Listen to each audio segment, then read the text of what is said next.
बिस्मिल्लाहिर्रहमानिर्रहीम। अस्सलाम वालेकुम दोस्तों, की हाल है? उम्मीद करना सारे दोस्त ठीक ठाक हो। तो दोस्तों, जैसा कि तुहानू पता है, एक हफ्ता पहला व्लॉग बनाया सी ते तुहानू दिखाया सी कि एक इस मटकी च अंडे सी।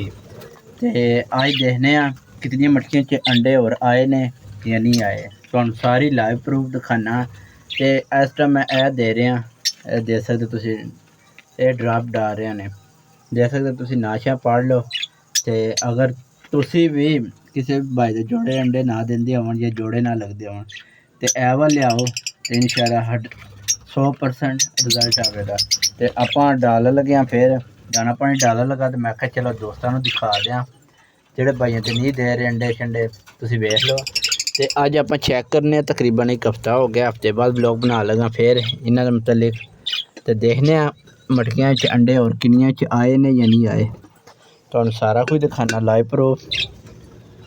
ते फिलहाल हाली जा रही ने, अगां चल के तकने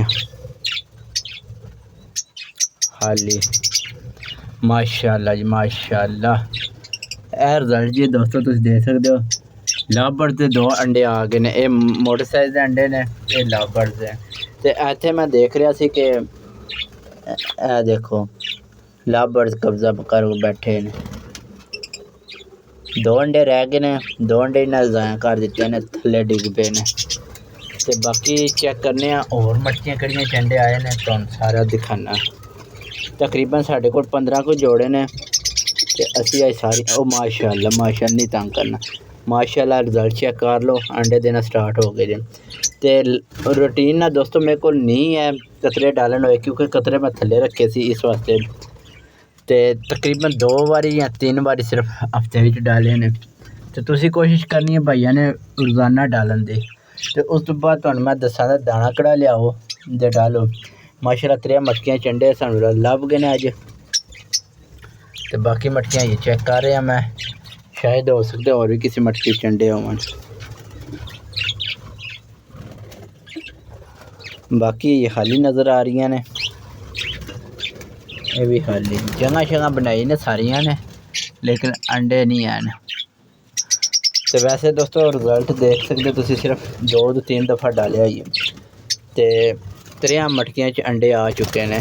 ते शायद हो सके माशाअल्लाह माशाअल्लाह, ए देख सकते तुसी, चौथी मटकी च अंडे ने। माशाअल्लाह दोस्तों देख सकते हो, तीसरी मटकी च भी अंडा आ गया। ये चेक करो माशाअल्लाह। ते इंशाअल्लाह दोस्तों तुहानू अच्छी वीडियो मिलदियां साडे चैनल ते। ते चैनल साडे नूं लाइक शेयर कर लो, चैनल दे नए हो तो चैनल सब्सक्राइब भी कर लो।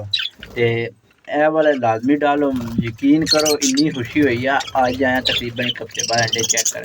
तो तुहानू एक मजे की गल दसां, रोजाना अंडे ना चेक करियो, क्योंकि अंडे सड़ दिंदियां ने। ते साडी अपनी इत्थे तोती लाबर्ड्स 2 इकट्ठे रखे ने, आस्ट्रेलियन तोते ते लाबर्ड्स, जैसा कि तुहानू पता है। ते इत्थे लाबर्ड्स इतने को खराब ने कि इन आस्ट्रेलियन तोतियां दे अंडे बाहर उगा दिते ने, क्योंकि मैं आपको देखा इन्होंने एक डोली लाबर्ड्स ने अंडे दिते ने, सॉरी आस्ट्रेलियन तोतियां ने, तो लाबर्ड्स ने कब्जा कर लिया। इस वास्ते तुसी कोशिश करो कि ज़्यादा से ज़्यादा चेक नहीं करना, सिर्फ हफ्ते बाद 1.5 बाद तुम चेक करो। सिर्फ मैं रिजल्ट तुहानू दिखाना चेक करने वास्ते ना, मैं आख्या चलो व्लॉग बनाना है तो इन्होंने रिजल्ट अज दिखाइए। तो हुण इंशाअल्लाह मैं कोशिश करांगा कि डेली जो डेली डाला, क्योंकि यह दे सकते हो बिल्कुल ये ना थोड़ा सा डालिया। तो बाकी पानी शानी तुसीं साफ करना है, सिर्फ ये नहीं डालना। तुहानू मैं फीड भी दस दियां, इस टाइम 9वां महीना स्टार्ट है तकरीबन। अज तारीख मालूम नहीं की हुई है अज, वैसे 9वां महीना जी दोस्तों। तो यह बहुत ही अच्छा महीना है बच्चे कढ़ाने का, क्योंकि अगों सर्दी भी आ जानी। इस टाइम बिल्कुल नॉर्मल मौसम जो, टैंपरेचर भी ठीक है, इस वास्ते तुसीं लेट बिल्कुल ना करो।